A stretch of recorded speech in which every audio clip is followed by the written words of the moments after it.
எல்லா புகழும் நம்மை படைத்த இறைவன் ஒருவனுக்கு. அஸ்ஸலாமு அலைக்கும். பிஸ்மில்லாஹிர் ரஹ்மானிர் ரஹீம். இன்று நாம் பார்க்க இருப்பது இறைமறை வசனங்கள். இன்றைய தலைப்பு இறை வழிகாட்டல் எதற்காக? அல்லாஹு தாலா அவனுடைய திருமறையில் ஒவ்வொரு விஷயங்களையும் நமக்கு வாரி வழங்குகின்றான். நாம் அந்த திருமறையின் வழிகாட்டுதலை பற்றி பிடித்து கொண்டு நம்முடைய ஆயுட்காலம் வரை அதை கடைபிடித்து இம்மையும் மறுமையின் நற்பெயர்களை அடைவோமாக. அல்லாஹ் கூறுகின்றான், பிஸ்மில்லாஹிர் ரஹ்மானிர் ரஹீம். நபியே, இவர்களிடம் நிற்கேலும், உங்களால் உருவாக்கப்பட்ட கடவுள்களில் சத்தியத்தின் பக்கம் வழிகாட்டக்கூடியவர் எவரேனும் உண்டா? நீர் கூறும், இறைவன்தான் சத்தியத்தின் பக்கம் வழிகாட்டுகின்றான். ஆகவே சத்தியத்தின் பக்கம் வழிகாட்டுபவன் பின்பற்ற தகுந்தவனா, அல்லது பிறர் வழிகாட்டுதலின்றி தானாக நேர்வழியை பெற முடியாதவன் பின்பற்ற தகுந்தவனா? உங்களுக்கு என்ன நேர்ந்து விட்டது? நீங்கள் எப்படியெல்லாம் தவறான முடிவுகளை எடுக்கின்றீர்கள்? உண்மையில் அவர்களில் பெரும்பாலோர் ஊகத்தைத்தான் பின்பற்றி சென்று கொண்டிருக்கிறார்கள். ஆனால் ஊகமோ சத்தியத்தின் தேவையை சற்றும் நிறைவேற்றாது. இவர்கள் செய்பவற்றையெல்லாம் இறைவன் நன்கறிந்தவனாய் இருக்கின்றான். இந்த குர்ஆன் இறைவன் அருளிய தூதே தவிர அவன் அல்லாதவர்களால் புனைந்துரைக்கப்பட்டதன்று. உண்மையில் இது தனக்கு முன்னால் வந்துள்ள வேதங்களை மெய்ப்படுத்தக்கூடியதாகவும் அல் கிதாபின் விளக்கமாகவும் திகழ்கின்றது. இது அகிலங்களின் அதிபதியிடமிருந்து வந்துள்ளது என்பதில் எவ்வித சந்தேகமும் இல்லை. என்ன, இவர்கள் இறை தூதர் இதனை சுயமாக இயற்றியுள்ளார் என்று கூறுகிறார்களா? நீர் கூறும், இக்குற்றச்சாட்டில் நீங்கள் உண்மையாளர்களாயின் இது போன்ற ஒரு அத்தியாயத்தை இயற்றிக் கொண்டு வாருங்கள். மேலும் இறைவனை விடுத்து உதவிக்காக யார் யாரை உங்களால் அழைக்க முடியுமோ அவர்களையெல்லாம் அழைத்து கொள்ளுங்கள். எவர்கள் நபியின் கூற்றை ஏற்றுக்கொள்ள மறுத்தார்களோ அவர்கள் கூறுகின்றார்கள், இது குர்ஆன் புனிந்துரைக்கப்பட்ட ஒன்றேயாகும். இதனை இவரே இயற்றிக்கொண்டார். மேலும் இது விஷயத்தில் வேறு சில மனிதர்கள் இவருக்கு உதவியுள்ளார்கள். இத்தகைய பெரும் கொடுமை புரியும் அளவிற்கும் கடும் பொய்யை கூறும் அளவிற்கும் அவர்கள் இறங்கி வந்து விட்டார்கள். மேலும் இவர்கள் கூறுகின்றார்கள், இவை பழங்காலத்து மக்களால் எழுதப்பட்டவையாகும். இவர் அவற்றை நகலெடுக்க செய்கின்றார். அவை காலையிலும் மாலையிலும் இவருக்கு ஓதி காட்டப்படுகின்றன. நபியே, இவர்களிடம் நிற்கூறும், பூமி மற்றும் வானங்கள் உள்ள இரகசியங்களை அறிகின்றவன்தான் இதனை இறக்கி அருளினான். திண்ணமாக அவன் அதிகம் மன்னிப்பவனாகவும் கிருபை செய்பவனாகவும் இருக்கின்றான். மேலும் அவர்கள் கூறுகின்றார்கள், இவர் எத்தகைய இறைத்தூதர்? உணவு உண்ணுகிறார், கடை வீதிகளிலும் நடமாடுகிறார். இவருடன் ஒரு வானவர் அனுப்பப்பட்டிருக்க கூடாதா? அவர் இவருடன் சேர்ந்து ஏற்றுக்கொள்ளாதவர்களை எச்சரிக்கை செய்வதற்காக? அல்லது அவருக்கு ஏதேனும் ஒரு கருவூலமாவது அருளப்பட்டிருக்க கூடாதா? அல்லது நிம்மதியாக உணவு பெறுவதற்குரிய ஏதேனும் தோட்டமாயினும் இவருக்கு இருந்திருக்கக்கூடாதா? மேலும் அக்கிரமக்காரர்கள் கூறுகின்றார்கள், சூனியம் செய்யப்பட்ட ஒரு மனிதனின் பின்னால் தான் நீங்கள் சென்று கொண்டிருக்கிறீர்கள். அவர்கள் குர்ஆனை பற்றி சிந்திப்பதில்லையா? இது இறைவனன்றி வேறு ஒருவரிடமிருந்து வந்திருந்தால் அதிகமான முரண்பாடுகளை இதில் கண்டிருப்பார்கள்.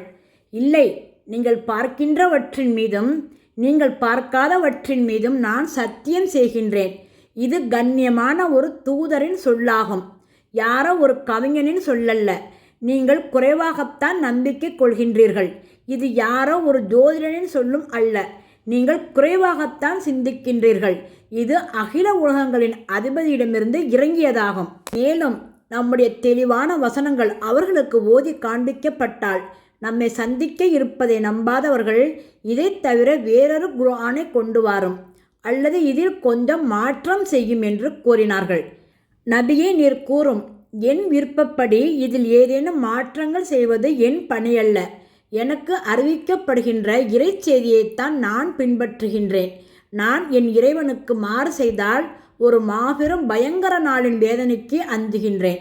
மேலும் நீர் கூறும், நான் ஓதி காண்பிக்கக்கூடாது என்று இறைவன் நாடி இருந்தால் நான் உங்களுக்கு இந்த குர்ஆனை ஒருபோதும் ஓதி காண்பித்திருக்கவே மாட்டேன். மேலும் இறைவனும் இதை உங்களுக்கு அறிவித்திருக்க மாட்டான்.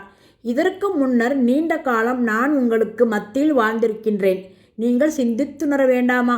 நபியே, நாம் நாடினால் உமக்கு அருளி இருக்கும் வழிகாட்டுதல் அனைத்தையும் பறித்து விடுவோம்.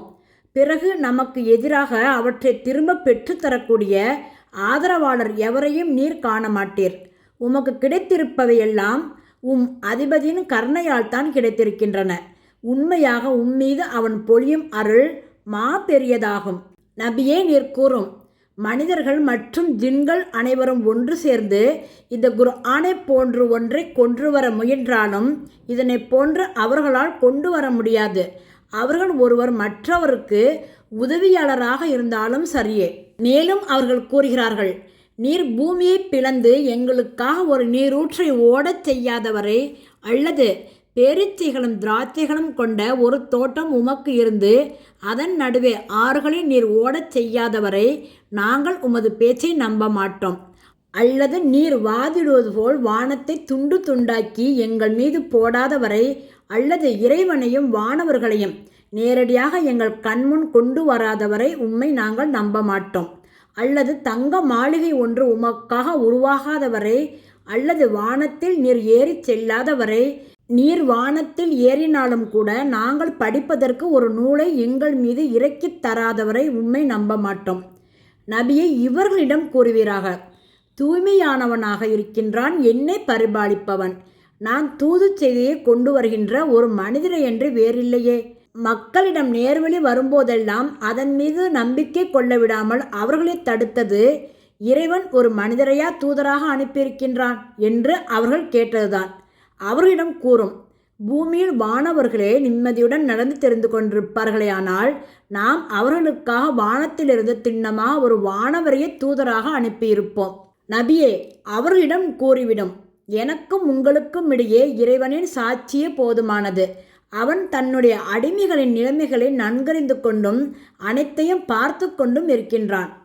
யாருடைய கைவசத்தில் பேரண்டத்தின் ஆட்சி அதிகாரம் உள்ளதோ அவன் உயர்வும் கண்ணியமும் மிக்கவனாவான். மேலும் அவன் அனைத்து பொருள்களின் மீதும் ஆற்றல் பெற்றவனாக உள்ளான். அவன் மரணத்தையும் வாழ்வையும் ஏற்படுத்தினான்.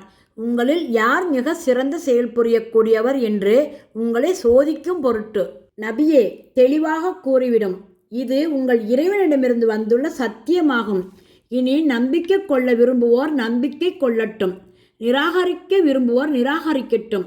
ஒருவன் நேரான வழியை மேற்கொள்கின்றான் எனில் அவனது நேரான வழி அவனுக்கே பயனளிக்கும்.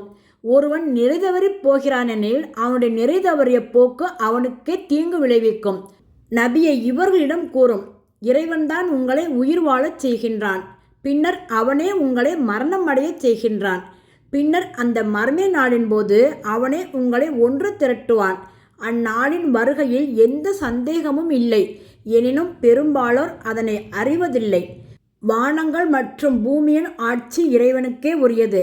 மேலும் மர்மை நாள் வந்துவிடும்போது அசத்தியவாதிகள் நஷ்டத்திலேயே கிடப்பார்கள். அந்நேரம் ஒவ்வொரு சமூகமும் முழந்தாளிட்டு விழுந்திருப்பதை நீர் காண்பீர். வாருங்கள், உங்கள் வினைச்சுவடிகளை பாருங்கள் என்று ஒவ்வொரு சமுதாயத்தினரும் அழைக்கப்படுவர். அவர்களிடம் கூறப்படும், நீங்கள் செய்து கொண்டிருந்த செயல்களுக்கு பிரதிபலன் இன்று உங்களுக்கு கொடுக்கப்படும். இது நாம் தயாரித்த வினைச்சுவடி உங்கள் மீது மிகச் சரியாக சாட்சியம் அளித்து கொண்டிருக்கின்றது என்று இறைவன் நிராகரிப்பாளர்களை பார்த்து கூறுகின்றான். எங்கள் இறைவனே, நீ தந்த இந்த திருமறையை எங்களின் இரு கண்களாக நாங்கள் ஏற்று அதனை பின்பற்றி நடக்கக்கூடிய நல்லடியார்களாக, இன்னும் உன்னுடைய உண்மையான அடியார்களாக வாழ்நாள் முழுவதும் நாங்கள் வாழ நீ எங்களுக்கு கிருபை செய்வாயாக, பேருதவி புரிவாயாக, பேணி பாதுகாப்பாயாக என்று கூறி இந்த செய்தியை முடித்துக் கொள்கிறேன். இன்னும் விரிவாக அனைத்தையும் அலசி ஆராய்வோம் இன்ஷா அல்லாஹ்.